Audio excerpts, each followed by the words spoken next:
नमस्कार व्यूअर्स, मैं हूं अमीश देवगन और स्वागत है आपका वीकेंड के सबसे भरोसेमंद कार्यक्रम ये देश है हमारा में।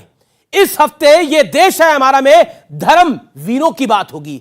ये ऐसी ब्रिगेड है जो हर मुद्दे पर धर्म का खाड लेकर मैदान में कूद जाती है और धर्म पर इनकी सोच भी एक तरफा होती है, क्योंकि दशकों तक रोजा इफ्तारी से किसी को परेशानी नहीं हुई, लेकिन यूपी के सीएम योगी आदित्यनाथ ने जैसे ही नवरात्रि पर और रामनवमी को भव्य तरीके से मनाने का ऐलान किया तो एक पूरा इकोसिस्टम विरोध का झंडा लेकर मैदान में कूद पड़ा और आरोप लगाया गया कि योगी सरकार सिर्फ हिंदुओं के हित देख रही है, दूसरी कौमों का ध्यान नहीं रख रही है। अखिलेश यादव ने तो तंज करते हुए ट्वीट किया कि 1 लाख से क्या होगा, कम से कम 10 करोड़ रुपए देने चाहिए। इतना ही नहीं, यह ऐसा इकोसिस्टम है जो गैंगस्टर्स में भी धर्म की गिनती कर लेता है। जब अतीक और मुख्तार जैसे कुख्यात गैंगस्टर्स पर एक्शन होता है तो अखिलेश यादव की पार्टी के सांसद शफीकुर रहमान बर्क जैसे लोग कहते हैं कि मुसलमानों के खिलाफ अत्याचार हो रहा है। तो आज ये देश है हमारा में जनता जनार्दन के बीच इन्हीं धर्म वीरों पर, दोबारा ध्यान रखिए, इन्हीं धर्म वीरों पर एक बड़ा संवाद होगा। स्वागत है आपका ये देश है हमारा में वीकेंड का सबसे भरोसेमंद कार्यक्रम।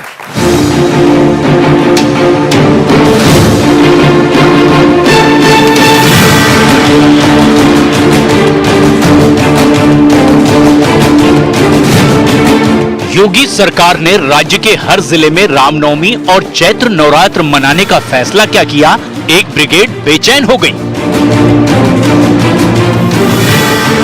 लोग अपने आप रामचरितमानस का पाठ कराना बंद कर दिया, इसलिए सरकार अपने खर्चे से रामचरितमानस का पाठ कराने के लिए मजबूर हो रही है। ये एक तरफा ऐलान है। तंज कसते हुए अखिलेश यादव ने ट्वीट किया, रामनवमी मनाने के लिए उत्तर प्रदेश के जिलाधिकारियों को 1 लाख रुपए दिए जाने के प्रस्ताव का स्वागत है, पर इतनी कम रकम से होगा क्या? कम से कम 10 करोड़ रुपए दिए जाने चाहिए, जिससे सभी धर्मों के त्योहारों को मनाया जा सके। भाजपा सरकार त्योहारों पर फ्री सिलेंडर दे और इसकी शुरुआत इसी रामनवमी से हो। सरकार 1 लाख नहीं, हम समाजवादियों ने मांग की कम से कम 10 करोड़ रुपए जिलाधिकारी को देने चाहिए, जिससे सभी त्योहारों को मनाया जा सके अच्छी तरीके। लेकिन मामला सिर्फ चैत्र नवरात्र का नहीं, गैंगस्टर अतीक अहमद और मुख्तार अंसारी के खिलाफ बुलडोजर वाली कार्रवाई से भी कुछ लोगों को ठेस पहुंची, तो वो धर्म का कार्ड लेकर मैदान में कूद पड़े। मुसलमान को मिटाना चाहते हैं, मुसलमान को खत्म करना चाहते हैं। देश का इतिहास झांके तो पहले भी सरकारी स्तर पर इफ्तार जैसी दावतें होती थी, लेकिन चैत्र नवरात्र को लेकर इस बार इतना हो हल्ला क्यों हो रहा है? तो आज इसी पर होगी जनता के बीच सबसे बड़ी बहस।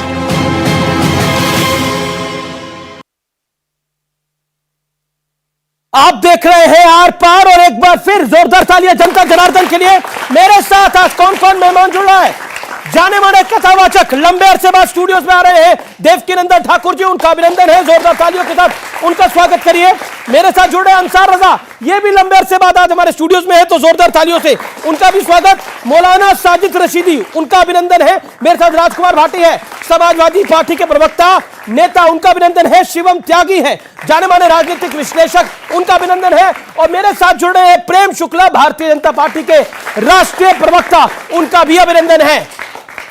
चलिए शुरुआत इस चर्चा की कर लेते हैं आपके साथ साजिद रशीदी, और मैं 50 सेकंड में आपसे जानना चाहता हूं, क्या आपको लगता है कि जो आरोप लगाए जा रहे हैं योगी की गवर्नमेंट पर कि ये एक तरफा निर्णय करते हैं, एक तरफा फैसले करते हैं, इन आरोपों में कितना दम है? 50 सेकंड आपके। पहली सरकारें रोजा इफ्तार करती थी तो बीजेपी विपक्ष में थी, इनको आवाज उठानी चाहिए थी, नहीं उठाई इन्होंने। आज अगर विपक्ष आवाज उठा रहा है तो उसमें कोई बुराई तो है नहीं। अखिलेश यादव ने जो कुछ भी कहा है वो सिर्फ इतना कहा है कि ये कम है, ज्यादा कर देना चाहिए। इस पर ऐतराज वाली जैसी कोई बात नहीं है। रोजा इफ्तार को लेकर जिस तरह रामनवमी और रोजा इफ्तार को देखा जा रहा है कि साहब रोजा इफ्तार पहले होता था, कोई भी मुस्लिम जमात, कोई भी मुस्लिम धर्मगुरु उस वक्त रोजा इफ्तार के हक में नहीं था, क्योंकि वो भी सियासी होता था। सियासी पार्टियां करती थी, अपने वोट बैंक के लिए करती थी। आज ये रामनवमी के मामले में आप जो कह कुछ हो रहे रहा हैं है, सपा की पार्टी या फिर बाकी किसी एक पॉलिटिकल पार्टी का पार्टियां नाम नहीं जो ले रहा। रोजा इफ्तारी करती थी वो नाटक और पॉलिटिकल एजेंडा था, यही कहने की कोशिश कर रहे हैं आप? ना तो मैंने नाटक बोला और ना मैंने एक पार्टी का नाम लिया। आप अपनी बात नहीं, मैं तो सवाल पूछ रहा हूं आपसे। मैंने ना, ये कहा आपने बोला कि तब वो पॉलिटिकल प्रोपेगेंडा के लिए करते थे, तो मैं तो सवाल पूछ रहा हूं कि क्योंकि ये सपा करती थी, कांग्रेस करती थी, बसपा करती थी। जवाब दीजिए मेरे भाई जी। मैंने ये कहा कि वो सियासी पार्टियां अपने वोट बैंक के लिए करती थी। वोट बैंक के लिए करती आज भी रामनवमी पर जो कुछ हो रहा है वो भी वोट बैंक है। ठीक है। इसको दूसरे नजरिए से क्यों देखा जा रहा है कि ये धर्म का काम है और वो अधर्मी काम था? ये भी पॉलिटिकल है, वो भी पॉलिटिकल था, मेरा मानना ये है। तो इस पर वावेला नहीं होना चाहिए। अगर कोई भी पार्टी अपने वोट बैंक के लिए कोई काम करती है, जैसे कहा जाता है कि साहब मनमोहन सिंह, मौलाना ये शहाबुद्दीन कह दिया था। रजवी बरेलवी कहते हैं कि ये एक तरफा ऐलान है। बिल्कुल एक तरफा ऐलान है, इसमें कौन सी दो राय है? शफीकुर रहमान बर्क कहते हैं मुसलमानों को मिटाना चाहते हैं, मुसलमानों को मतलब खत्म करना चाहते हैं। मतलब ये एक तरफा ऐलान नहीं है। जब रामनवमी पर आप दे रहे हैं तो एक तरफा ही हुआ ना। एक तरफा है। आपने ये तो नहीं कहा कि भाई जो पर इसमें मुसलमानों को ईद मिटाने आ की रही कोई है बात आगे नहीं या है। रमजान इफ्तार पार्टी करेंगे हम लोग, ऐसा इसमें तो कुछ मुसलमानों को मिटाने और खत्म करने जैसी तो कोई बात नहीं है। नहीं। देखिए, ये तो शफीकुर रहमान बर्क ने जहां बोला। तक मुसलमानों को मिटाने की बात है, मुसलमान इस देश से मिट नहीं सकता। मुसलमान इस देश की जान है, इस देश की आन है, इस शफीकुर देश रहमान की बर्क शान ने क्यों बोला ये? है। और मुसलमान ने इस देश को आजाद कराने में शफीकुर रहमान कुर्बानियां बर्क दी। ने क्यों बोला ये ये? पूछिए उनसे, मैं उनका कोई तर्जमान तो हूं नहीं। जी जी, मैं सीधा रिएक्शन ले लेता हूं। शिवम त्यागी, 40 सेकंड आपके पास है। एक तरफा ऐलान है और क्या आपको लगता है कि सरकार का कोई धर्म होना चाहिए? मुसलमानों के लिए हो तो चमत्कार और हिंदुओं के लिए वही काम हो तो भ्रष्टाचार। मतलब इनको इतना दर्द है इस बात से। आप मुझे एक चीज बताइए, ये मेरी तो मीठा मीठा गप गप और कड़वा कड़वा थू थू वाली बात हो गई। जब रोजाना इफ्तारी में वहां पर बिरयानी और खजूर चलते थे, इन्होंने कभी नहीं कहा। आज इनको कह रहे हैं कि तो बिल्कुल एक तरफा है। हिंदू ने कहा क्या कभी? आप करते थे, ठीक है, करना चाहिए। लेकिन अब इस पर आते हैं, ये सिर्फ इतना नहीं है। इस देश के अलग अलग राज्यों में मुसलमानों को किस किस तरीके से फायदे दिए जाते हैं, जहां जहां बीजेपी की सरकार अभी नहीं है। एग्जाम्पल, 64% लोग हैं तेलंगाना में हिंदू, वहां पर आज भी मौलानाओं को, मौलवियों को, मुअज्जिनी को 25-25 हजार रुपए तनख्वाह दी जाती है। किसी पुजारी को मिलती है क्या? पूछे, नहीं मिलती।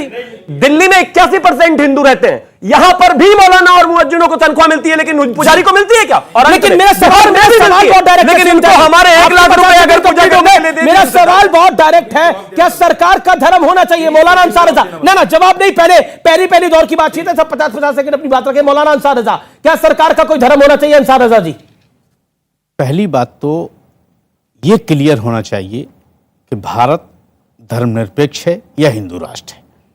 पहले यह क्लियर होना आपको क्या लगता है? सुनिए, नहीं, हम तो अपने संविधान पर भरोसा करते हैं। हमें तो अपने भारत के संविधान पर भरोसा है, तो हम तो हिंदुस्तान को सेकुलर मुल्क मानते हैं। अब कौन क्या मानता है वो अलग चीज है। अब दुनिया भर की सवाल खड़े होते हैं कि इन्होंने आते ही साथ फौरन, चूंकि एक आदमी की फितरत होती है कि हिंदुओं को भड़काया कैसे जाए। आप एक बात बताइए, अगर योगी आदित्यनाथ जी ने 1 लाख रुपए पर जिले का ऐलान किया है, आप एक मुसलमान बताओ जिसने ऑब्जेक्शन किया हो कि आपने क्यों दिया? हमें क्या एतराज है यार? आपकी एक की जगह 10 दे दो, हमें क्या एतराज है? रमजान में जो अफ्तार होता था, रोजा अफ्तार करती थी सोनिया गांधी, इंतजार होता था लालू यादव का। मैं मुसलमान कहां से आ गया उसमें?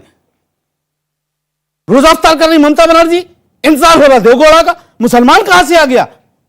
क्या देवगौड़ा रोजा रखे हैं कि सोनिया गांधी रोजा रखे हैं कि लालू यादव रोजा रखे हैं? क्या आपके सपा के अध्यक्ष बड़ी बात बोल रहे हैं आप। और हम तो एक बात कहते हैं कि सियासी रोजा अफ्तार। तो अखिलेश जी की जो ताज होटल में इफ्तारी हुई थी उसमें आप नहीं गए थे? सर, वो ताज में करें कि ताज मानसिक में करें, हमारे बाप का क्या जा रहा है सर? वो कहीं भी करें, उनके पास पैसा है, उनका बाप छोड़ गया है, वो करें, हमें क्या दिक्कत है? लेकिन मसला यह है कि मुसलमानों का वोट भी चाहिए अखिलेश यादव को, और खड़े भी नहीं होंगे मुसलमानों के साथ। यह भी तो एक प्रॉब्लम है ना। अब जहां तक सवाल, खड़े होने के लिए उन्होंने शफीकुर रहमान बर्क, एसटी हसन को छोड़ा हुआ है, वो खड़े होते हैं। अखिलेश जी ना भी स्पष्ट रूप से बोले, लेकिन शफीकुर रहमान बर्क और एसटी हसन बोल देते हैं। देखिए साहब, ऐसा है, मैं शफीकुर रहमान का प्रवक्ता नहीं हूं, मैं अपने देश का प्रवक्ता हूं। आप देश की बात मुझसे कीजिए।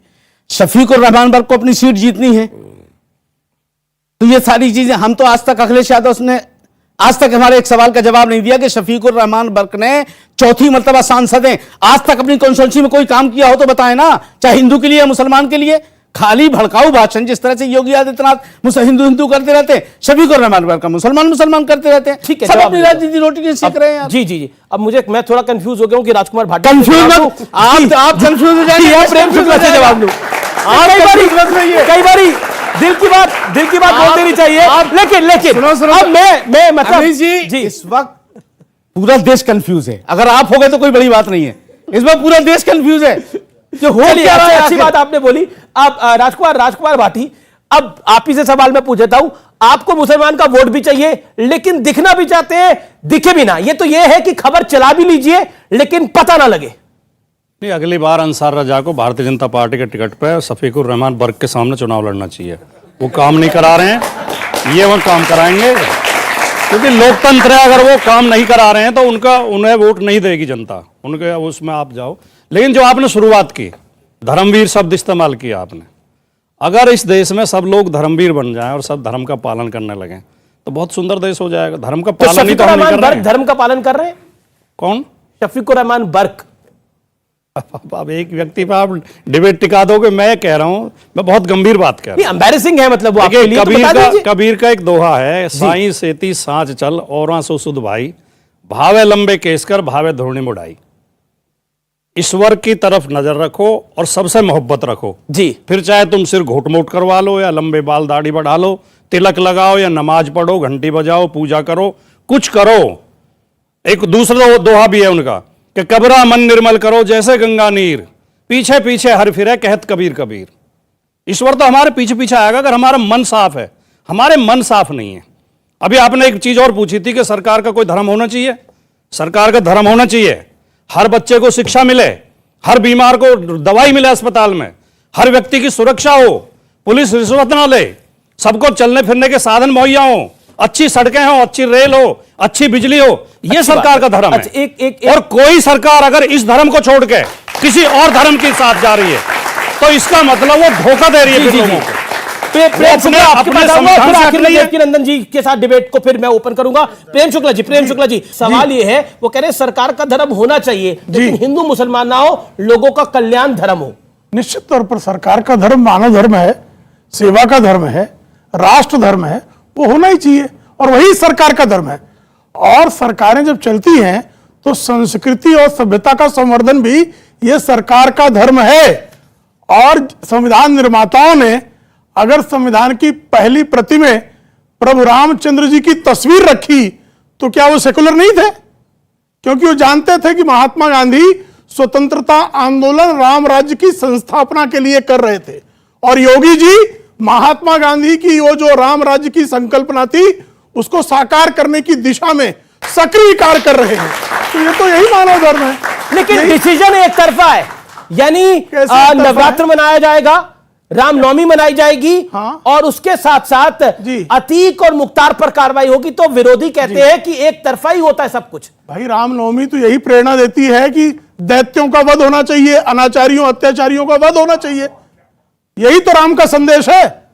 तो जो दैत्य कुल हैं, जो मानवता के विरुद्ध कार्य कर रहे हैं, उनके विरुद्ध जो है विधि सम्मत संविधान सम्मत कार्रवाई करना, यह तो मानव धर्म है, यह राष्ट्र धर्म है। और योगी जी जो है उस सेवा धर्म का निर्वाह कर रहे हैं, इसके लिए उनकी प्रशंसा होनी चाहिए और पूरा उत्तर प्रदेश कर रहा है। जी, अब मैं देवकीनंदन ठाकुर जी के बताता हूं। देवकीनंदन ठाकुर जी, यह सरकार सेकुलर नहीं है, आरोप यह लगता है। क्या आपको लगता है कि अगर रामनवमी के लिए खर्चा सरकार करेगी, अगर चैत्र नवरात्रों के लिए खर्चा सरकार करेगी, तो सरकार सेकुलर कैसे रहेगी? संविधान में तो आप भी बिलीव करते होंगे। उत्तर प्रदेश में आबादी किसकी ज्यादा है? आदमियों की। देखिए, आप जब बोल रहे थे तब हम नहीं बोल रहे थे। आपने सवाल पूछा, नहीं, आपसे तो किया ही नहीं। मैं आपके बीच में कतई नहीं बोल रहा, आपसे तो सवाल पूछा, आपसे किया ही नहीं। वो तो जिसे जवाब आता हो वो दे दे, और कोई दे नहीं रहा था। नहीं, अब जिसे आएगा वही तो देगा। आपके दोहों का उत्तर भी हम उत्तरों दोहे से ही देंगे, आप घबराइए नहीं। उत्तर प्रदेश में सबसे ज्यादा सनातनी रहते हैं। गलत, ये गलत तथ्य है एकदम। पहले अपनी बात सबसे ज्यादा सनातनी रहते हैं। ठीक है, अपनी बात को रखें, आपकी आपने और वो भी रखें। भगवान श्री राम को मानते, भगवान श्री राम को मानते। और भगवान श्री राम कौन है? मंगल भवन अमंगल हारी। द्रवौ सुदर्शरथ अजर बिहारी, वो मंगल को प्रदान करने वाले भगवान हैं। और सनातनियों का जो सबसे बड़ा नववर्ष है, जो प्रारंभ हम लोगों का नववर्ष होता है, वो चैत्र मास के प्रथम नवरात्रि से प्रारंभ होता है। और अगर रामायण जिले जिले में पढ़ाने का कार्य एक मुख्यमंत्री कर रहे हैं, तो रामचरितमानस का जब पाठ होगा तो रामचरितमानस से मनुष्य सीखेगा क्या? कि how to respect our parents, how to respect our society. हम अपने समाज का सम्मान कैसे करें, हम अपने माँ बाप का सम्मान कैसे करें, हम अपने शास्त्रों का सम्मान कैसे करें, हमें किसके आगे, साधु संतों के आगे कैसे बोलना चाहिए, ऐसा गुण कहां से सीखें, ये हमें रामायण सिखाती है। अगर ये गुण सिखाने के लिए रामायण का पाठ उत्तर प्रदेश सरकार जिले जिले में करा रही है, तो जिन्हें सपूत पुत्र चाहिए वो रामायण के पाठ में इन्वॉल्व हो, और जिन्हें कपूत चाहिए वो न जाए। कौन जबरदस्ती थोड़ी कर रहा है। लेकिन मेरा काउंटर सवाल है, स्वामी प्रसाद मौर्य, वो भी आजकल बहुत बड़े धर्मवीर हुए हैं। स्वामी प्रसाद मौर्य कहते हैं कि जब से मैंने रामचरितमानस के खिलाफ बोलना शुरू करा है, अब उसको कोई पढ़ नहीं रहा, इसलिए योगी आदित्यनाथ और बीजेपी चाहते हैं कि सब पढ़े, तो जबरदस्ती पाठ कराया जा रहा है। मैं तो स्वामी प्रसाद मौर्य जी से कहूंगा कि वो भी आजकल बहुत ज्यादा रामायण पढ़ रहे हैं, जब से उन्होंने बोला है, और वो रामायण का पाठ ज्यादा कर रहे हैं। और उनके बोलने के बाद जो बच्चे रामायण का पाठ नहीं करते थे, वो भी ज्यादा करने लगे हैं। आपकी जानकारी के लिए बता दूं जी, जिस समय उन्होंने पहला वक्तव्य रामायण के ऊपर दिया था, मैंने 7 दिन लखनऊ में रह के उनसे मिलने का प्रयास किया। आपके चैनलों को भी बाइट दी कि वो मुझे मिलने का समय दें, मैं उनको बताऊंगा रामायण क्या सिखाती है, पर उन्होंने समय नहीं दिया। क्यों? राजकुमार भाटिया आपके बगल में खड़े हैं, उनकी पार्टी के महासचिव हैं, उन्होंने प्रमोट कर दिया जब से उन्होंने रामचरितमानस के बारे में ये बोलना शुरू करा। मिलवा देंगे इनको आप स्वामी प्रसाद मौर्य जी से। हमारे दरवाजे तो सबके लिए खुले हैं, हम ये नहीं देखते कि सनातन ये नहीं है। 7 दिन सबका स्वागत है। 7 दिन दरवाजे पे बेल बजाते रहे, दरवाजा खुला ही नहीं। टीवी चैनलों में आके दरवाजे खुल जाते हैं। राजकुमार भाटी नहीं, मैं एक टिप्पणी करते हुए बहुत विनम्रता से, मैं अब भी अपनी बात पे अड़िग हूं कि धर्म बहुत बड़ी चीज है, और धर्म के में आस्था हर किसी की होनी चाहिए, और हमें अपने अपने धर्म का पालन करना चाहिए।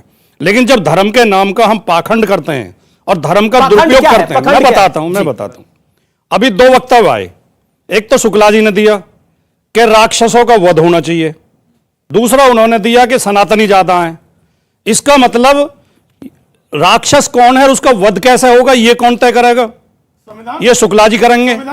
राक्षस शब्द संविधान में कहीं है? देते हैं ना, जो दुराचारी वही देते हैं। आईपीसी में दुराचारी देते हैं। अब दैत्य कौन है भाई? ये क्या करेंगे? जो दुराचारी है, अनाचारी, अपराधी है। नो होना ही चाहिए। दैत्य एक रेस थी उस समय की? नहीं, कभी नहीं। दैत्य कहीं और से नहीं आते थे, दैत्य हवा में नहीं उड़ते थे। भाई रामचरितमानस को तो बुरा भला कह रहा है, ये बड़ा सवाल है व्यूअर। जिसने रामचरितमानस की प्रतियां फाड़ी, जलाई, जिसने रामचरितमानस के बारे में गलत बात करी, वो कौन है आपकी नजर के अंदर? मुख्तार अंसारी कौन है? अतीक अहमद कौन है? रामचरितमानस और रामायण का मैं बहुत बड़ा समर्थक हूं, और जो अभी ठाकुर साहब कह रहे थे कि मैं उससे बहुत शिक्षा लेता हूं, 10, 20, 50 चौपाई सुना भी सकता हूं। हमारी रामचरितमानस कहती है कि बैरहु न करे न काहुसन कोई, राम प्रताप विषमता को खोई। बैर करे काहुसन कोई। यस, राम प्रताप विषमता खोई, सब नर करही। राम प्रताप शब्द है, राम प्रताप विषमता खोई, सब नर करही परस्पर प्रीति, चले निज धर्म निरत श्रुत नीति। यानी कोई विषमता खत्म हो गई है। इमोशन ना हो जाए भाई, ये रामचरितमानस बोल रहे हैं। अब ये तो समस्या नहीं, हमारी राय नहीं, प्रमोशन हो गया, हमारी राय नहीं सुनेंगे, हमारी राय नहीं सुनेंगे, प्रमोशन हो गया चलाने वाले का। इन्हें केवल लोगों के अंदर भ्रम पैदा करना, देखो ये है सनातन विरोधी, ये है हिंदू विरोधी। अच्छा, स्वामी प्रसाद मौर्य ने भ्रम पैदा करा नहीं करा? मैंने, मेरी पार्टी ने, मेरे राष्ट्रीय अध्यक्ष जी ने ना तो योगी जी की इस घोषणा का विरोध किया है कि वो रामचरितमानस करा, आपने तो तंत्र कर दिया, 10 करोड़ देने चाहिए, दुर्गा सप्तशती जी, लेकिन हमारी मांग तो है हमारी जाति जनगणना करा दें, और हमारे 10 करोड़ देने चाहिए, ये 10 करोड़ देने चाहिए। लेकिन मैं एक सवाल लूंगा आगे, ये कह रहे 10 करोड़ देने चाहिए, कम दे रहे हैं आप लोग जी। ऐसा है, इनकी सरकार में 100 करोड़ देते थे, इसलिए 10 करोड़ मांग रहे हैं। 100 करोड़ कितना देते थे पूछिए ना भाई। मैंने तो रिसर्च करी, अब मैं इनके बीच में नहीं बोला, मैंने तो रिसर्च करी है, 1 रुपए नहीं देते थे। नहीं, सुन लीजिए जी, कुंभ का ऐसा आयोजन किया था कि अमेरिका रिसर्च करने के लिए आया, और इतने लोग मर गए थे। आयोजन किया प्रयाग रेलवे स्टेशन पर जो है कुचल कर मारे लोग, आजम खान जैसे व्यक्ति को दिया, और उसका दुष्परिणाम आज प्रयाग में कुंभ में अमेरिका की यूनिवर्सिटी में हुआ, कितना बढ़िया मैनेजमेंट कर सके। जो आपने गंगा की सफाई का विरोध कर दिया हो, उन्होंने तारीफ की कि गंगा की सफाई का विरोध किया हो, गंगा की सफाई रोक दी हो, और जिस व्यक्ति के जमाने में मुख्यमंत्री होते हुए भी गंगा स्नान करने में श्रीमान अखिलेश यादव को संकोच हुआ और योगी जी के आयोजित अर्ध कुंभ में डुबक डुबक करना है, इसी सबको पता है कि कुंभ का आयोजन बेहतर किसने किया। एक बात जी जी, दूसरी बात, वो जो कह रहे हैं 10 करोड़ देना चाहिए, अरे इनके जमाने में तो गोंडा में जो है, जब वहां रामनवमी का जुलूस निकलता था, वो प्रतिबंधित हो जाता था कि मुहर्रम का जुलूस निकलेगा। जो रामनवमी का जुलूस नहीं निकालने देते थे, वो कह रहे हैं 10 करोड़ देना चाहिए।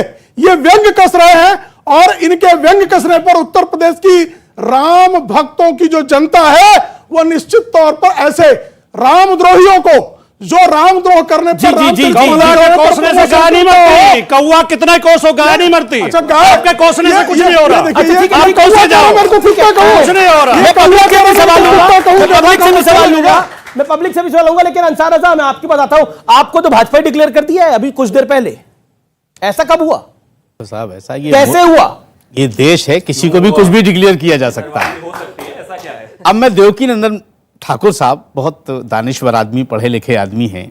आज एक बात सुनकर के मुझे दिल से तकलीफ हुई है कि उन्होंने 7 दिन तक स्वामी प्रसाद मौर्य से वक्त मांगा, उनकी बैल बजाते रहे, उन्होंने दरवाजा नहीं खोला। ठाकुर साहब, आप मुझसे बड़े हैं, हाथ जोड़ के निवेदन करता हूं, एक मतलब ईडी के 2 आदमी ले जाइए, अगर दरवाजा टूट ना जाए तो आप कहना। क्या ले जाऊं? ईडी के 2 आदमी। ये कहां से लेके जाएंगे? मैं साहब एक धर्म गुरु हूं, मैं कोई सरकार में थोड़ी बैठा हूं। सर, सब कुछ आपके हाथ में है। आप लोगों के हाथ में है सर। अपने हाथ दरवाजा खुल जाएगा सर, अपने हाथ दरवाजा खुल जाएगा। अरे अब ईडी वाले भी पहुंच गए तो भी हम पे ब्लेम करोगे? वक्त एक ब्रेक का हो चला है व्यूअर्स, लेकिन ब्रेक के बाद भी ये देश है हमारा जारी है। अभी भी जब अतीक और मुख्तार क्या बुलडोजर चलता है, तो आपकी पार्टी के नेता आगे आके बोलते हैं मुसलमानों पर एक तरफा कार्रवाई हो रही है। नहीं कहा आपने, उनका बेटा गोली चला रहा है और उनका बेटा जबरदस्ती मत करो।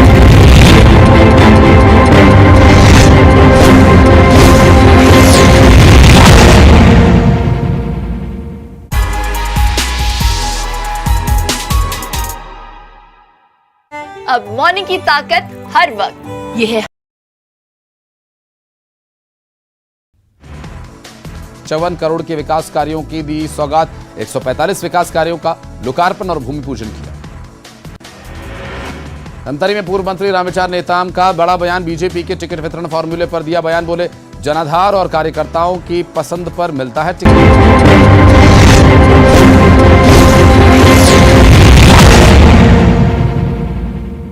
वेलकम बैक व्यूअर्स, आप देख रहे हैं वीकेंड का सबसे भरोसेमंद कार्यक्रम ये देश है हमारा, जनता जनार्दन के साथ। क्योंकि कई बार ऐसा लगता है कि जैसा आरोप लगाया जाता है कि सरकार अपना अगर धर्म दिखाएगी तो कैसे काम चलेगा। संविधान में सबके लिए समान कानून होना चाहिए। आजादी के बाद से सबसे ज्यादा शोषण उन लोगों का हुआ है जिन्होंने ज्यादा सहा है, और वो है हिंदू, वो है सनातनी। और सनातनी अगर आज अपनी मांग कर रहा है, देखिए मैं बीच में फिर नहीं सर, ऐसा नहीं। 2 मिनट, पढ़े लिखे आदमी है सर, आप पढ़े लिखे आदमी, जिम्मेदार पढ़े लिखा हूं तो मैं अपने मतलब की बात नहीं कर सकता। तो उनको तर्क उनको पूरा होने दीजिए। आपने भी 2.5 मिनट बोला, उनको 40 सेकंड में रोक देते। नफरत ना फैलाएं, मोहब्बत ही अब मैं एक बाइट दिखाता हूं, ये तय करिए आप लोग और व्यूअर्स, आप लोग तय करिए ये नफरत कौन फैला रहा है और प्यार कौन फैला रहा है, धमका कौन रहा है और मोहब्बत कौन बांट रहा है। मैं एक बाइट प्ले कर रहा हूं, इस नेता को पहचानिए। अभी तो अतीक के लड़के को पकड़ ले गए पहले ही दिन, 2 लड़कों को पढ़ने वाले, उनमें से एक की हत्या हो जाएगी एक आध दिन में। आप देखिए, सीधे पुलिस से एनकाउंटर हो कोई मारा जा सकता, लेकिन पुलिस पकड़ ले उसके बाद एनकाउंटर करे, ये तो दंडनीय अपराध है। आज नहीं तो कल जब कोई दूसरी व्यवस्था बनेगी तो ये जो फर्जी एनकाउंटर करने वाले लोग हैं, नेता सब बच जाते हैं, अधिकारी फंसते हैं, इन पे हत्या का मुकदमा कायम होगा, ये पहले भी हुए। तो बेसिकली ये अधिकारियों को कह रहे हैं कि गलती से एनकाउंटर ना हो जाए, नहीं तो हत्या का मुकदमा शासन जब बदलेगा तो कायम हो जाएगा। अब ये बाइट दिखानी चाहिए, नहीं दिखानी चाहिए, बताइए देवकी नंदन जी, बताइए देवकी नंदन जी। देखो मैं ये कह रहा हूं, ये अभी हमसे कह रहे थे साधुओं को प्रेम मोहब्बत बांटनी चाहिए। इन्होंने ध्यान नहीं दिया कि साधुओं के हाथ में माला और भाला दोनों ही रहते हैं। जब तक कोई प्यार की भाषा समझता है हम लोग समझाएं, और हमेशा जब जब हम कथा प्रारंभ करते हैं, विश्व शांति की चर्चा करते हैं और ये हमारा सनातन धर्म है, सर्वे भवन्तु सुखिनः, हम सबसे प्यार की बात करते हैं, लेकिन जब हमको ये दिखने लगे कि हमारे आने वाली पीढ़ी खतरे में है, हमारे आने वाले पीढ़ी के लिए प्रॉब्लम क्रिएट होने वाली है सामने, तो फिर भी अगर साधु चुप बैठा रहे और साधु समाज के लिए खड़ा ना हो, अपने देश के लिए खड़ा ना हो, सर भाला चला देगा साधु? देखिए सर, आप भालो सर, आप जिम्मेदार आदमी हैं, आप बहुत पढ़े लिखे आदमी है सर, बड़ी कदर करता हूं मैं आपकी। अंसार रजा, वो अपनी बात को 30 सेकंड नहीं, सर, ये क्या बात हुई यार? रशीदी की बात। मैंने भाला चला देगा आदमी यार, मतलब संविधान और कानून की कोई वैल्यू नहीं, संविधान और कानून की कोई वैल्यू नहीं। एक सेकंड आप अपनी। अमीश जी, मैंने कहा एक हाथ में भाला भी रखते थे और एक हाथ में माला भी रखते थे, मैंने ये बात कही है, ठीक है। अभी मेरे हाथ में तो देखिए, मेरे हाथ में तो सिर्फ अभी माला है, भाला, ठीक है। सुनिए, नहीं, आप गलत कह रहे हैं, आप गलत कह रहे हैं, हमारे सब देखिए, जब आपका अतीक अहमद मुख्तार अंसारी गुंडा है, गुंडे हैं, बदमाश हैं, इनके खिलाफ सख्त से सख्त कार्रवाई होनी चाहिए। इनके बच्चे भी, बच्चों का मुझे नहीं पता। नहीं, जिनके ऊपर आरोप है भाई, नहीं तो बच्चे पुलिस वालों को मारो है। अरे पुलिस वालों को मारो, आप बच्चे ने गोली चलाई है। सुनिए, वो मुझे नहीं पता, लेकिन वो गुंडे, लेकिन पुलिस इनाम घोषित किया हुआ। देखिए यही प्रॉब्लम है, और उनसे बीजेपी के उनकी बात करेंगे, जब उनकी बात करेंगे तो ये साधु बन जाएंगे। आपको पता हो, जैसे हम सनातनियों के लिए हमें गुंडा बनाने में, भाला उठाने में, ये भूल जाते कि हमारे हनुमान जी के हाथ में, हमारे देवी जी के हाथ में सब कुछ है, और ये हम लोग अपने देवी देवताओं को मानने वाले लोग हैं, उनकी पूजा करने वाले लोग हैं। मैं सिर्फ इतना कह रहा हूं कि अगर मैं सनातन धर्मगुरु हूं, मैं मुसलमान भाइयों का धर्मगुरु नहीं हूं,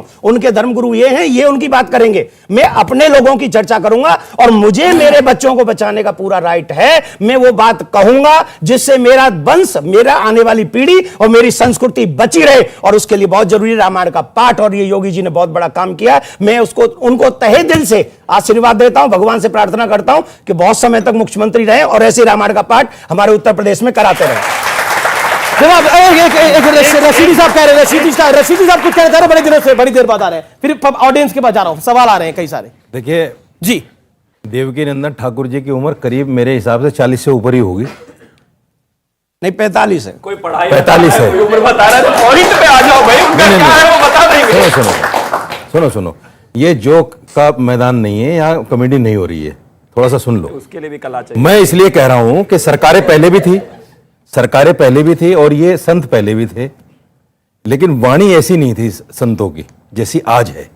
ये सोचने की बात है, और ये क्यों है, और ये क्यों। सर एक मिनट, संतों की स्वतंत्रता पर मौलाना अपनी बात कर, मैं बात करूं, मैं बीच में बोला, एक बात कहूंगा, जब वो प्रश्न कर ले तो उत्तर हमसे जरूर ले लीजिए। जी बिल्कुल लूंगा। और ये क्यों है, इसका जवाब दे देता हूं। जी। ये इसलिए है कि हर साधु संत अपने आप में ऐसी बात कहना चाहता है टीवी पे कि मेरा चेहरा चमक जाए और मैं बच जाऊं, पिछले जो पाप हैं वो धुल जाएं कहीं वॉशिंग मशीन में आकर।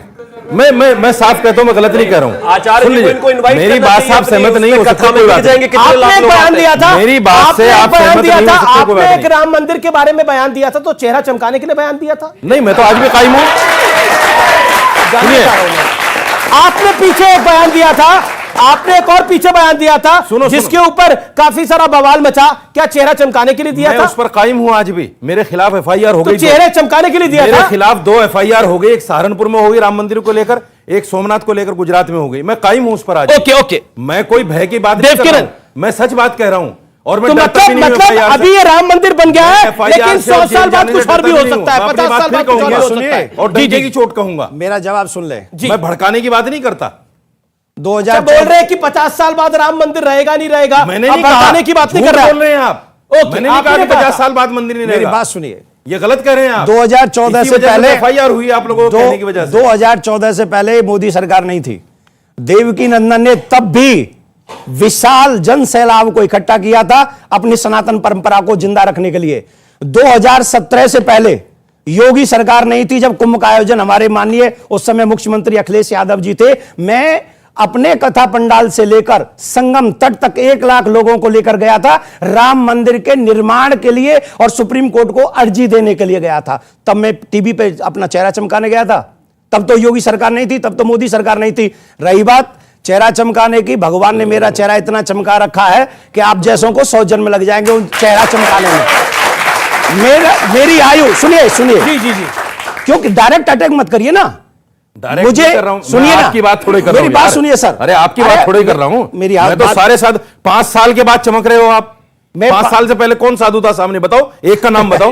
मतलब आप कह रहे हैं कि आसाराम मोदी बाबा योगी के वो आने जेल के में है, बाद राम एक सेकंड आप कह रहे हैं मोदी योगी आने के बाद साधु संत अब बोलने लगे हैं। सर आपने जैसे कहा कि वाणी, जैसे कि आपकी वाणी साधुओं की वाणी ये नहीं होनी चाहिए और साधु को हक नहीं है भाला रखने का, तो सर क्या हम कब तक पालघर जैसे हत्याकांडों को देखते रहेंगे जहां एक साधु मरमरता बिल्कुल इस तरीके से मार दिया जाता है, उसकी हत्या हो जाती है। तो सर आप भी अगर सेल्फ डिफेंस सीखेंगे तो भाला या बंदूक आपको भी चलानी पड़ेगी। जी, किसी मुसलमान को देखा आपने भाला रखे हुए या चाकू रखे हुए? हम भी सेल्फ डिफेंस करते हैं, रखा है किसी को? ये देश का संविधान जिसकी इजाजत देता है वो रखे, भाले की इजाजत नहीं है। भाले की इजाजत जो है ये फूंक मार के करते हैं, हथियार थोड़ा रखते हैं। जी जी, अगला सवाल बोलिए, इस तरफ से रहते क्या सवाल है? खड़ा होकर पूछिए। सर मेरा सवाल उन सर से है। उन्होंने जी उन्होंने अभी कहा कि जो संत जो हैं, जो अपना शस्त्र को साथ में रखते हैं, जो त्रिशूल रखते हैं, भाला रखते हैं, वो गुंडे हैं। तो जो पांडवों और कौरवों को, जो परशुराम जी का नाम लो साथ में, जो परशुराम जी थे जिन्होंने क्षत्रिय कुल का नाश कर दिया, जो द्रोणाचार्य जी थे जिन्होंने पांडवों और कौरवों को एक तरीके से शिक्षा दी, वो सब गुंडे थे आपकी नजर में? नहीं, एक तो आपने मेरे शब्दों में फेर कर दिया। नहीं कर दिया आपने। त्रिशूल का तो नाम ही नहीं आया था। अरे त्रिशूल का तो नाम ही नहीं आया था। फरसा न फरसे का आया। अरे भाला और फरसा सब सस्ता मैं जवाब दे रहा हूं आपकी बात का। त्रिशूल एक धार्मिक चिन्ह है, फरसा भी धार्मिक चिन्ह है। सिख लोग हमारे कृपाण रखते हैं। मैंने ऐसा नहीं कहा जैसा आप पेश कर रहे हो। वो दूसरे लहजे में कह रहे थे कि एक हाथ में माला रखते हैं, एक हाथ में भाला रखते हैं, यानी कि प्यार से भी बात करते हैं, लेकिन मारने की जरूरत पड़ेगी तो मारेंगे भी। मैंने केवल ये कहा, सुनो मेरी बात, साधु और असाधु की पहचान उसकी वाणी, उसके कर्म, उसके आचरण, उसके चरित्र से ही होती है। व्यवस्था टाइम वेस्ट से नहीं होती। नहीं वेस्ट से नहीं होती। अब आप बीच में बोल रहे हैं, समय और अब आप बीच में बोल रहे हैं। देखिए, कई बार चोर भी पुलिस की वर्दी पहन के आ जाते हैं चोरी करने, तो उनके कर्म से होती है। मूंड मुंडाए हर मिले तो हर कोई ले मुंडाए, बार बार के मूंडने भेड़ ना बैक उठ जाए। जो व्यक्ति हिंसा की बात करता हो, नफरत की बात करता हो, उसे मैं साधु मानने को तैयार नहीं हूं। कोई बुरा मानता हो मान जाए। गुड। कितनी बार साधु वो है जो कबीरदास क्या करते थे, कपड़ा बुनते थे। जी देखिए, साधुओं पर ये बहस नहीं है, चर्चा नहीं है। बच्चे ने जो सवाल पूछा अब आगे, आपसे तो बड़े साधु हैं हम, आपसे बड़े साधु हैं। अच्छा काम करते हैं, अच्छा बलात्कार करते हैं, चोरी चकारी करते हैं, आपकी तरह नफरत नहीं फैलाते, लोगों को लड़ाते नहीं हैं। नगर कांड कब हुआ भाई? इनके कार्यकाल में हुआ। मैंने किया, सुप्रीम कोर्ट ने ये कहा। आपकी पार्टी ने, आपकी सरकार की मुजफ्फरनगर दंगों में क्या हुआ था? मुजफ्फरनगर दंगों में क्या हुआ था? इस तरह मुजफ्फरनगर दंगों में क्या हुआ था? लीपापोती मत करो, गलत कह रहे हैं। एक सेकंड, आप अपनी पार्टी को रिप्रेजेंट कर रहे हैं। अभी भी जब अतीक और मुख्तार क्या बुलडोजर चलता है तो आपकी पार्टी के नेता आगे आके बोलते हैं मुसलमानों पर एक तरफा कार्रवाई हो रही है। 10 बार सुनो, अतीक और मुख्तार के हम कतई हमारे मन में सहानुभूति नहीं है। बयान देते हैं आपके लोग। नहीं, रामगोपाल जी पार्टी से बाहर निकालो। नहीं कहा आपने। उनका बेटा गोली चला रहा है और इस तरह जबरदस्ती मत करो। दूसरी बात, समर्थन कर रहे हैं। देखिए सुनिए, इन लोगों को यही तो पीड़ा है कि ये मुख्तार का और अतीक का समर्थन क्यों नहीं कर रहे, ये योगी जी की घोषणा का विरोध क्यों नहीं कर रहे। अरे हम क्यों करें? सांसद शफीकुर रहमान बर्क, समाजवादी पार्टी के वरिष्ठ नेता, वो कहते हैं बुलडोजर की कार्रवाई जुल्म है, योगी सरकार मुसलमानों को निशाना बनाकर जुल्म कर रही है। ये नफरत कौन फैला रहा है? दोनों बातें सही हैं। कैसे? दोनों बातें सही हैं। देखिए कैसे? विकास दुबे कौन था जिसका बुलडोजर चला, जिसका एनकाउंटर हुआ? कौन था विकास दुबे? हिंदू था, मुसलमान था? जवाब दीजिए। जवाब तो सुन लो। नफरत कौन फैला रहा है? की कार्रवाई जुल्म है और चुन चुन के बुलडोजर चलाया जा रहा है। दोनों बातें सही हैं। राजनीतिक विरोधियों पे बुलडोजर चलाए जा रहे हैं। फिरोजाबाद में डीएम की पत्नी अतीक अहमद का राजनीतिक विरोधी है, मुख्तार अंसारी के राजनीतिक विरोधी है। उन पर बुलडोजर नहीं चला, तो फिर वो मजे कर रहे हैं जेल में। बहुत बढ़िया। अरे अतीक अहमद जेल से फोन कर रहा है।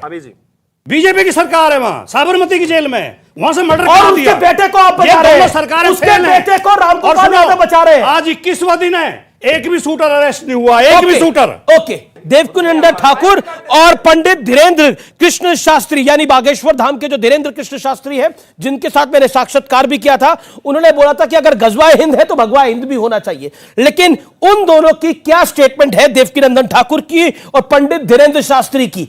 मैं देवकीनंदन ठाकुर यहां मौजूद है, उनके सामने स्टेटमेंट को प्ले कर रहा हूं।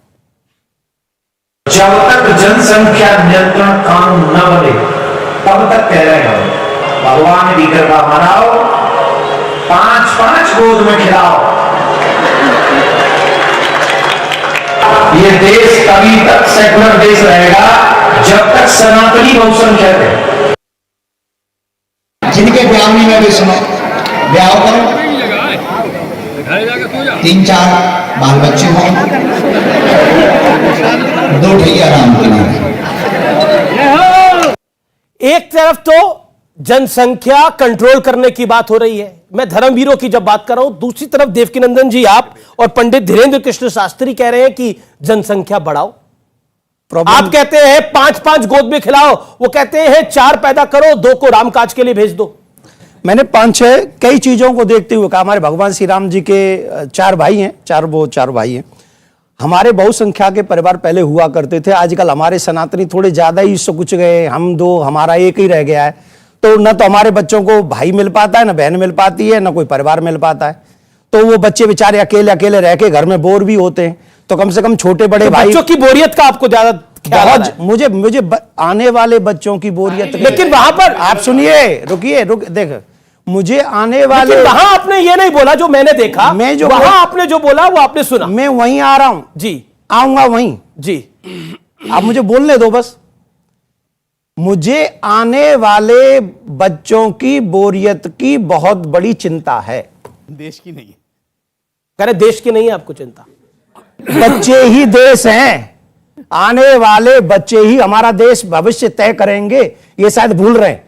आपको मैं बता दूं, जब तक मैंने एक बात कही कि जब तक सनातनी बहुसंख्या में रहेंगे ये देश सेकुलर रहेगा, लेकिन जिस देश में, जिस दिन हम लोग बहुसंख्या में नहीं रहे, उस दिन ये देश सेकुलर भी नहीं रहेगा। ये बात आप भी जानते हैं, ये बात ये भी जानते हैं लाल जैकेट वाले, ये बात वो भी जानते हैं जो कुर्सी पे बैठे हैं, ये बात वो भी जानते हैं जो कुर्सी पे आज नहीं है, सब जानते हैं, लेकिन मौन रहेंगे। किसकी खातिर? वोट की खातिर। लेकिन मुझे किसी का वोट तो चाहिए नहीं, मुझे मेरा देश चाहिए, मुझे मेरी आने वाली पीढ़ी सुरक्षित चाहिए। इसके लिए मैं चाहता हूं कि अभी तक, कब तक, लेकिन आप प्रधानमंत्री कहते हैं जनसंख्या घटाओ, आप कह रहे जनसंख्या बढ़ाओ। तो अगर जनसंख्या घटाओ तो हमारे जनसंख्या नियंत्रण कानून लाओ। हम तो ये कह रहे हैं कि जनसंख्या नियंत्रण कानून लाओ। आप इनके दोनों के समर्थक हैं। अच्छा, आप धीरेन्द्र शास्त्री जी के भी और इनके भी समर्थक हैं। आपके कितने बच्चे हैं मैं आपसे पूछना चाहता हूं? अमीश जी, ऑन एयर ईमानदारी से बताओ। नहीं, मेरा तो एक ही बच्चा, एक ही है। नहीं, ये लेट है ना। पढ़े लिखा आदमी कोई ज्यादा बच्चे पैदा नहीं करेगा। नहीं, गुरुओं पढ़ा का लिखा काम है लोगों को सही राह दिखाना, पढ़ा लिखा आचार्य जी अपनी समझदार तरफ से आदमी बात होगा। कर रहे हैं, अमीश जी अपनी तरफ से। और सुनो, नौजवान बैठे हैं, ये भविष्य देश का, इस देश की सबसे बड़ी समस्या जो है, इस देश की सबसे बड़ी समस्या बढ़ता हुआ प्रदूषण और बढ़ती हुई आबादी। और कोई भी जो ये खुशी होती, ये सवाल मुझे खुशी होती, जो भाटी साहब ने मुझसे पूछी कि आपके कितने बच्चे, मुझे खुशी होती जब शफीकुर रहमान बर्क और एसटी हसन ये कहते हैं कि जनसंख्या बढ़ाओ, तब भी आप ये बात बोलते तो मुझे खुशी होती। लेकिन वहां चुप है, यहाँ देवकीनंदन ठाकुर धीरेन्द्र शास्त्री में बोलेंगे तो फिर सीधी बात होगी, सीधी बात होगी कि आप 2 नाव पे सवार हैं। जी जी, आप जो कह रहे हैं मैं बोल रहा हूं, कोई मौलाना जनसंख्या बढ़ाने की बात करता है। शफीकुर रहमान बर्क मौलाना है क्या? चाहिए शफीकुर रहमान बर्क और एसटी हसन मौलाना है क्या? कुछ सांसद है समाजवादी पार्टी के, कट्टर हिंदू कट्टर मुसलमान हैं, तो आप कट्टर मुसलमानों को टिकट को देते हैं? लेकिन ज्यादा तादाद में इंसान है दोनों तरफ। आप कट्टर लेकिन ज्यादा तादाद में दोनों ही बातें गलत है। नहीं देनी चाहिए आपको आबादी पर नियंत्रण। ये तो बड़ी बात बोलती, नियंत्रण होना चाहिए आबादी। ये बड़ी बात बोलती। एसटी हसन और शफीकुर रहमान बर्क को टिकट नहीं मिलनी चाहिए, ये समाजवादी पार्टी के प्रवक्ता कह रहे हैं। मैं नहीं कह रहे, एक सेकंड, वो तो हमारे, आप गलत चले गए। अमीश जी ऐसा मत करो, वो हमारे राष्ट्रीय अध्यक्ष जी तय करेंगे। लेकिन मैं कह रहा हूं कोई भी आबादी बढ़ाने की बात करे वो गलत है। ये जो देश का भविष्य बैठा है, नौजवान बच्चे, हम कहते हैं देश का भविष्य है, हम इनको कब तक कहते रहेंगे कि तुम ये करो, तुम ये करो, तुम वो करो? इनको खुद करने दो ना। ये बच्चा 1 पैदा करें, ये 10 पैदा करें, इनकी मर्जी। हम कौन होते हैं कहने वाले के सब 5 करो 10 करो? ये क्या तरीका हुआ? आज इस चैनल से डिसाइड हो जाए कि हम सबके 2 बच्चे होने चाहिए। आप धर्म सिखाओ। मैं सनातनी धर्मगुरु। धर्म गुरुओं का काम सिर्फ धर्म की बात बताना है, सियासत करना नहीं है। परिवार को बचाना भी तो हमारी जिम्मेदारी है। हिंदू बहुसंख्यक है, सोच है उनकी और गलत सोच है। नहीं, मेरी गलत, इनकी सोच को गलत साबित कर दीजिए। एक सेकेंड, इनकी सोच को गलत साबित कर दीजिए। कोई गए कोई मुस्लिम मुल्क बता दीजिए जहां पर लोकतंत्र हो और वो सेकुलर भी हो, बता दीजिए। मैं अपने देश नाम की बात बताइए। कर रहा हूं। अरे क्यों? हिंदुस्तान जब तक रहेगा, बताइए ना, जब तक एग्जाम्पल सेकुलर दीजिए। रहेगा, ये हिंदू राष्ट्र भी नहीं बन सकता। जी जी जी, तो हिंदू राष्ट्र की तो कोई बात ही नहीं कर रहा कोई। ओके। नहीं बन सकता। अंसार रजा, सोच है लोगों की, सोच मैं फिर आपसे वही बात कहूंगा। मैं अच्छा सोचता हूं। आपका शो जो है बहुत, ये भी आपकी सोच ही है, पूरी दुनिया में देखा जाता है 100% वाले, और बड़ी इज्जत से देखा जाता है, तो यहां से कॉमेडी नहीं जानी चाहिए। कॉमेडी कौन कर रहा है? वो पब्लिक तय करती है कि कॉमेडी कौन कर रहा है, कॉमेडियन कौन है। अब मैं देवकीनंदन ठाकुर साहब से एक सवाल करना चाहता हूं। मेरे बड़े भाई, एक बात बता दीजिए, अगर मोदी सरकार, योगी सरकार अगर कानून लाती है 2 बच्चों का, तो आपके इस बयान का क्या होगा जो आपने दिया है कि 5-5 गोद में खिलाओ? ओके, जवाब दीजिए देवकीनंदन। देखिए, अगर मोदी सरकार, मेरा पूरा बयान यही है कि जब तक जनसंख्या नियंत्रण कानून ना आ जाए, जब तक बच्चे पैदा करते रहो, तब तक 5-5 बच्चे गोद में पैदा खिलाएं। करते रहो। अरे अब देखो, बीच में अब जवाब नहीं ले सर, लेंगे। इशारा कर रहा हूं मैं। अरे क्यों कर रहे हो? मैं कर लूंगा जो कुछ करना है। आप ऐसा मत कीजिए, मैं कोई अपमान नहीं कर रहा हूं किसी का। मैं सनातनी धर्मगुरु हूं, मेरा काम है, जो मुझे दिख रहा है भविष्य। आप एक बात बताइए, पाकिस्तान में हमारे सनातनी भाई बहन प्यार से क्यों नहीं मंदिर में पूजा कर पा रहे? बांग्लादेश में क्यों मंदिर तोड़े जा रहे हैं? क्यों 13 साल की मेरी बात सुन, हम पूछेंगे आपके चैनल के माध्यम से। नवाज शरीफ से पूछ रहे हैं, ये तो बीच में बोल रहे हैं, ये तो बीच में बोल रहे हैं। आप एक एग्जांपल दे दीजिए ना, सुनिए ना, करिए देवकीनंदन ठाकुर जी, एग्जांपल दीजिए। कोई मुस्लिम मुल्क बताइए जो सेकुलर भी हो, जहां पे लोकतंत्र भी हो। नेम वन 56, 57 है भाई। अमीर जी बता दीजिए। अमीर जी, मेरी बात खत्म होने दीजिए। शिवम त्यागी के पास एक नाम आया लगता है। एक सेकंड, मेरी बात खत्म हो, पाकिस्तान की माला जपते हैं। मेरी बात एक मिनट में खत्म हो जाएगी, 1 मिनट में सिर्फ। 13 साल की बच्ची को, ये मैं पाकिस्तान की पार्लियामेंट के मेंबर का जवाब दे रहा हूं आपको, वो उसका बयान है ये। 13 साल की बच्ची जिसको हमारा कानून या वहां का भी कानून शादी करने का अधिकार नहीं देता, उस बच्ची का जबरदस्ती शादी करा के धर्म परिवर्तन करवा देते हैं। अफगानिस्तान की क्या हालत है, पाकिस्तान की क्या हालत है, बांग्लादेश की क्या हालत है, उन सब पड़ोसी देशों को देखकर मैं आज अपने देश की चिंता न करूं, आने वाली पीढ़ी की चिंता न करूं, तो धिक्कार है मुझे धर्मगुरु होने पर। मैं आपके चैनल पे एक ऐलान करता हूं, मैं आपके चैनल पे ऐलान करता हूं, पाकिस्तान अफगानिस्तान जब इस तरह की क्रूरता कर रहे हैं, तो ये खड़े हैं प्रवक्ता बीजेपी के, मैं सरकार से मांग करता हूं इनसे ताल्लुकात तोड़ें अपने, इन तमाम देशों से मैं मांग करता हूं। प्रेम शुक्ला, ठीक, अच्छी मांग कर रहे हैं आपके अंदर हिम्मत, लेकिन आज तक हमारी हिम्मत तो बहुत है, घुस के मारते हैं। आपकी हिम्मत जरा देखिए, कायरता आपकी है। देवकीनंदन ठाकुर जी की बात कर रहा हूं, पाकिस्तान के प्रवक्ता बनकर खड़े हो जाते हैं, ये पाकिस्तान को बोलते हैं, इनको बुरा लग जाता है। सुनो, मैं ये कह रहा था, इन्होंने कहा कि मोदी सरकार से प्रार्थना कर दें, मोदी सरकार से प्रार्थना कर दें कि इनसे संबंध तोड़ दें। मैं आपके चैनल पे मोदी सरकार से एक प्रार्थना करता हूं, पाकिस्तान का वजूद ही तोड़ दें। जी, मैं साथ हूं आपके, मैं सहमत हूं, मैं आपके साथ हूं, मैं आपके साथ हूं, मैं आपके साथ हूं। लेकिन और सुनिए, अगर सरकार उसको तोड़ने के लिए आर्मी भेजती है, मैं सबसे आगे रहूंगा। हो तैयार आप? हो तैयार? जाना बहुत ऊपर बढ़ेगा। हम चाहते हैं भारत जो है, जो पहले था, प्रेम शुक्ला जी, ईरान तक वो होना चाहिए भारत। पाकिस्तान, आप पाकिस्तान को निपटाने नहीं, चल दिए बोलने वाले हैं। लेकिन पाकिस्तान को निपटाएगा कौन? एक सेकंड, पाकिस्तान निपटेगा, बिरयानी खाने कहां जाएंगे फिर? अरे अभी देखिए, अभी आप ही बिरयानी खाने कहां जाएंगे फिर? क्यों आप नहीं देखिए, ऐसा आपको कमाल की बात है, पाकिस्तान को निपटाने के लिए हमारा समर्थ सेना है। ऐसे ओवरवेट लोग कहां सीमा पे जाके लड़ पाएंगे? लड़ने के लिए तो सर हमारा स्वस्थ होना चाहिए ना। सर हमारा वेट अंडरवेट है, आपसे ज्यादा है। अच्छा ठीक है, चलिए आप प्रेम शुक्ला, आपको जाना, आपका बहुत बहुत शुक्रिया हमारे साथ जुड़ने के लिए। जी जी जी, ठाकुर जी से सवाल है। ठाकुर जी, राधे राधे। अरे राधे राधे भैया, मैं ये कह रहा हूँ कि आपके टाइम पे भी जनसंख्या कानून नहीं थी, तो आपके कितने संतान थे? और अभी तो धीरेन्द्र शास्त्री जी, हमारे जो बाबा है, उनकी तो शादी ही नहीं हुई है। नहीं, क्या कह रहे हो, मेरे से क्या पूछ रहे हो? सर आपके कितने संतान है? सर मेरी संतान जितना मैंने बोला उतनी है। 5 नहीं है, कसम से है। अच्छा सर, अरे 5 का घबरा क्यों रहे हो? आपको गिनवाऊं, मिलवा दूंगा। मतलब मैं आपको मास्टर ही है संतानों में, वो मुझे दूसरों को कह रहे हैं मत उनकी 2 हो, 4 हो, 5 हो, मेरी तो आप 6 तो है। संतानों की बात कर रहे हैं। 6 हैं, मेरी 6 है, इनसे एक फालतू है। मैं इनसे भी ज्यादा मास्टर हूं। ठीक है भैया, नहीं, आप ही मास्टर हो इस विषय में। नहीं, इसमें ओके, वो कह रहे हो आप ही मास्टर हो, इसमें वो मास्टर नहीं है। ठीक है, मास्टर है, अच्छी बात है, हम है मास्टर। खुद बोला कि मेरे 6 बच्चे हैं और उनके उसमें बोलते हैं कि 5 नहीं करने चाहिए। आप मुझे खुद बताइए, अभी आप खुद बोल रहे हैं कि मेरे 6 हैं और उनके 5 बोलने में आपको दिक्कत हो रही है। बोलकर भैया आपने खुद बोला कि मेरे खुद 6 हैं, मैं उनसे मास्टर हूँ। बच्चे करने में आपने बोला कि मैं मास्टर हूँ, और वो जब बोल रहे हैं कि सबको 5 करने चाहिए तो आपको दिक्कत हुई। ये क्यों बोल दिया आपने? फंस गए खुद आप। अरे 10-10 करो ना। जी जी जी, कौन मना कर रहा है? जी जी जी, अगर आप फाइनेंशियली इंडिपेंडेंट हो तो ही आप करो, अदरवाइज ये अच्छी बात है। और उनका डजंट मैटर कि हिंदू हो या मुस्लिम हो।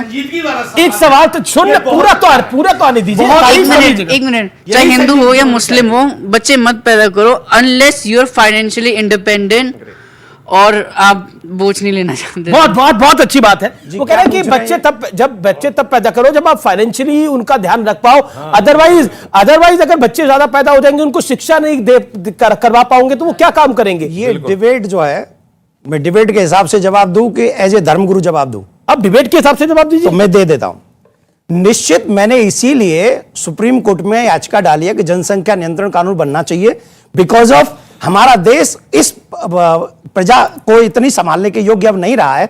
जरूरत से ज्यादा हमारे यहां पर संख्या हो चुकी है, इसीलिए मैंने याचिका डाली है। लेकिन ये बात मुझे तब बोलनी पड़ती है, और इसलिए बोलनी पड़ती है कि कहीं हम दो और हमारे एक के चक्कर में बहुसंख्या न बढ़ जाए और हमें हमारे देश से ही बाहर न कर दिया जाए, इसलिए मुझे बोलना पड़ता है। जी जी जी, आखिरी राउंड है, 30 सेकंड के अंदर अपनी बात रखिए अंसार रजा आप।